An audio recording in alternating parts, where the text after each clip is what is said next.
Yeah, we got off to a really good start. I think we carried on the momentum from Sunday's game against Louisiana Tech. It was really important that when we regrouped and got into practice that next week, that we talked about the positives from the game.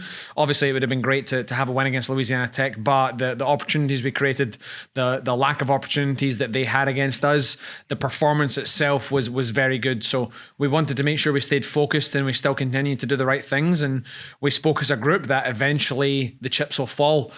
We didn't think it would be as soon as Thursday, but it was. And everything we hit turned into gold dust on Thursday. And we're very fortunate to get a 5-1 win against a good Middle Tennessee team. They went out on Sunday and they won their game at home on Sunday. So they're a good soccer team. I just think that night we performed really, really well. We had everyone on the whole field playing to their maximum capacity, really, and that's what walked away with the 5-1 win. So rolling into Sunday, I think it was a very similar place that we're in against last Sunday against Louisiana Tech. I think we had the majority of the ball. We had some good attacks to build up. We just missed the same chances we missed the previous Sunday. And I think that the people are getting in the right positions. It's fallen in the right times. We just have to capitalize on those moments. And, we've got a lot of people playing new positions this year, along with some freshmen that are in the lineup as well. So it's going to take some time for those guys to get used to the situations they're in. Like Lucy Ortiz was one of our outside backs last year. She's now an attacking midfielder. Mariella was more of a central midfielder. She's more of an attacking midfielder now. We've got a freshman starting up top. So people are in the right positions. They're just going to have that little bit of composure that comes with experience and being in there and understanding they have more time than what they actually think. So walked away with a 0-0 tie, which, could have went either way. We felt as if we had the better chances, and we'll look back on that and just trying to keep creating the same opportunities this week against Northwestern State and Grambling. Coming into the season, was your expectations the way that your defensive, the fielders have been playing? Is that something you expected coming in, like they would be this ferocious and this really kind of just suffocating and just, controlling the field like this? I think from January, the group made strides in the offseason of what we felt we had to set our goals for this year. And we knew from that standpoint, it was definitely being more organized and defensive. And we had to concede less goals. There was too many times last year. We had multiple goal losses against James Madison, Texas State, South Alabama, Georgia Southern. There was just too many of them in there. So we knew that was something we had to tighten up in the offseason. Again, credit to all the players. They are the ones that are bought in, right? It doesn't matter what ideas we implement, they have to go forward with it, and they've bought in. They've taken charge of their own ownership, and they're really making strides forward. So definitely further ahead than where we thought we are, which is always pleasant to see. But there's still some things that we have to tighten up in order to make sure that we get the results we need when the moment comes. What do you say about and on Thursday's game, a goal was scored, but then you guys responded emphatically? You talked about how last season, hey, we, started well and then things would not go so well. How encouraging was it to see that, okay, a goal was there, but there was no fear or anything like that? You punched them right back in the mouth. Yeah, it was phenomenal. It was something that we had spoke about. You're absolutely right that, when we go down a goal, we have to have some resilience about us, and we have to understand that it's not game over as soon as an opponent scores, even if they score first or they're trying to get some momentum back in the game. So I was really proud of their character, that how they were able to stay composed and still stay driven. And we made a couple of subs, and those players stepped into the roles and really added to the attack. And we were fortunate in the second half that we still were able to move forward and create the chances we did. I felt as if we had the majority of the ball in their half, and they struggled to build against us. And the team chemistry and their energy levels were fantastic in the second half, and I really think that's what propelled us forward. What can you say about this team's confidence in this current homestand right now? I think it's nice to be at home after being 5 in a row on the road last year, so it's nice to have them back. I think they're confident, but we're definitely not overconfident. They know they've got some things to work on. Again, both Sunday games there are a good learning experience for us. The second game of the weekend, still feel we've got a good group of seniors, but we still have a majority of a young group, so they still have to learn how to play in that second game because it's a lot different. You've already played a game on the weekend. Always the weather's always a lot hotter on Sunday because you play at 1 o'clock. So there's still some things to learn, and they're definitely confident, but they're definitely not complacent or overconfident. And they're excited for the challenges ahead with the up and coming games as well. I think that was one of the questions of back-to-back weeks, goal draws. How are y'all able to kind of move some of those goals over to Sunday and to kind of keep that consistently going? Yeah, I think that both Sundays they have created the opportunities in the right time. I think that the game is different physically on both days, Thursday versus Sunday. So the chances that you create aren't always as clear cut. You maybe not have as many runners in the box, or the transition to offense is a little behind, or the opposition's transition to defense sometimes to hold some players back. So both games, FAU and La Tech, every time we tried to transition, they had a lot of numbers in the backfield, and it was really hard to break down. So we couldn't find those gaps and spaces. Whereas on Thursday, when you transition, you get a chance to counterattack them, and they've got players in the attack, and you've defended it well. So I think it's just learning those moments and understanding that the quantity of chances aren't always going to come on the Sunday. So we have to have a better quality of chances on the Sunday, and that's just a learning experience that we're rehearsing. We're going over film. We'll regroup about it, and we'll make sure we make some adjustments moving into this week. Being down on the field, one thing that was really eye-opening for me, your squad is communicating at all times, running up and down the field. You can hear them talking to each other.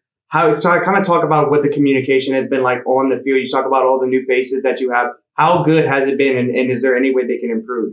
Yeah, I mean, they can always improve, right? I think that one of the big things we can do is that the positions are talking well next to each other, but I think where we need to do a better job communicating is over the lines. So our back line to the forwards, or forwards to defenders, because they can see it. If we're defending, the forwards can see people moving, so they can help communicate. And then when we're attacking, our goalkeeper and our centre backs can see how the forwards are moving, so they can help communicate, whether it's on the left side versus the right, or right versus left. There's areas that we can always do. I think they're doing a really good job of talking to the person next to them, but we want to elevate that even more. And that's been a big thing for us this preseason, is that in order for us to go and achieve our goals this year, it has to be from a team effort. And one of the big things about that is communicating. We have to make sure we're on the same page. If we identify each other and we communicate in our language to each other, we know what we're doing and we can move smoothly. Last season, you guys got off to a hot start, and you talked about kind of settling the group down and say, look, this is great, but we're not where we want to be yet. Is the message sort of the same right now? You guys are on a good start, but you still have a very long season ahead of you. Is the message kind of the same, like, this is good, but we're not where we want to be yet? The message is the same. The training is different. I think that's where it changed over the last couple of years, is that coming into it, and once we started off well, it was still looking at it and going, okay, we're moving well, we're playing well, we've got the right pieces in the right position. How do we maintain this? I think right now we're being a little bit more analytical and going back and not sitting down on last Thursday's win and saying, hey, that was good, let's move into Sunday.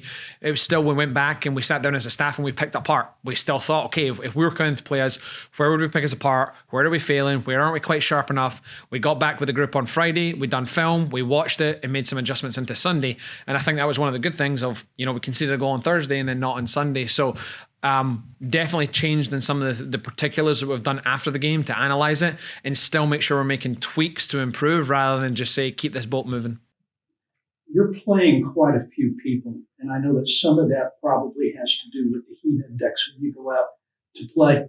If you would address how happy you are with the depth on this team, and how is playing some of these guys maybe extended minutes going to help you once conference was mentioned? So I think that the depth of the squad is really good this year. I think we've seen that from multiple players stepping in and putting in performances in the game. And then as a coach, it's a difficult spot to be in, because now I have to reward that, and it's a great performance. So now we have to rotate some more. The Heat had a big thing to do with it on Sunday for sure, but even on Thursday and in the previous Sunday's game, we still played a lot of players. And that's just a testament to the dedication that these athletes have had in the offseason. They have really bought into everything that we're doing here. They've owned their own development. They've done their extra training. They've done their extra work, and then they've grown tremendously. And they get rewarded from that as a team and as an individual. Where it changes is that some of the players, as they're playing well in the game, they maybe play extended minutes. We just have to manage that over the next couple of weeks. But in the long term, they're going to be really sharp by the time October comes, because they're getting their minutes and they're training in right now. So the depth of the squad then allows us the next day at practice to maybe, rest some of those players, but still do a good training session with the ones that didn't quite do it. I think regardless of the sport, you look at your roster and you say, okay, I'm going to be able to depend on these people, I think. And then somebody jumps up and says, hey, I'm still here, or I'm here too. And they become a little bit of a surprise. Have you had anybody that's just jumped up and maybe been a pleasant surprise? I mean, absolutely. So we started off, Sydney Barnes was our starting outside back. And on Thursday, she got 2 assists. From right back on defense, 2 assists.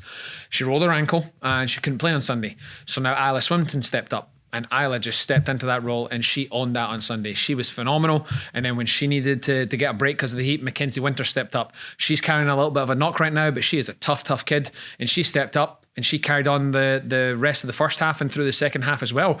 So both those guys in that moment, we were able to go deep in the squad there and realize that anyone can step up at any moment. And, you obviously want to be firing with your best players at all time. It's unrealistic. Injuries happen. It's a tough schedule, playing 2 games a week for 12 weeks.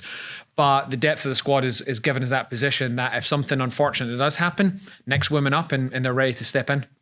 How important is it to have that depth as far as on the attack? Once again, in 2 games, you outshot your team. How important is it to be able to send people out there and just continue to kind of force the issue on offense? Absolutely. I think that's something, we've been talking about a lot in these interviews for the last couple of years, is just physically the program's not being where it needs to be. So now we've been able to push that limit, whether it's from an individual or the rotation standpoint, and we are getting more numbers in the attack. Our outside backs are overlapping. Our midfielders are making late runs in the box. Our forwards are able to attack in a different variety of manners.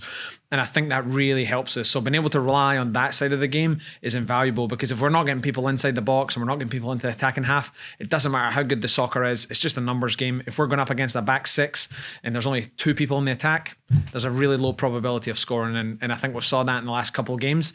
And that's where the Sunday games have been a little bit different. And we have to manage that moving through the rest of the year. I know we've talked about sometimes you don't always look at these games as result oriented, wins or losses. But from a player standpoint, are they kind of eager, like, man, we've had so many opportunities, we should have maybe put in at least one in the net? Are you seeing that kind of from your players, that they're eager to get back out there and put some goals in the net? Yeah, and I think that's a good thing. I think that's what we saw after the red and white game, and then we came out against McNeese, and then we had the result against Louisiana Tech, and then they came back out on Thursday against MTSU.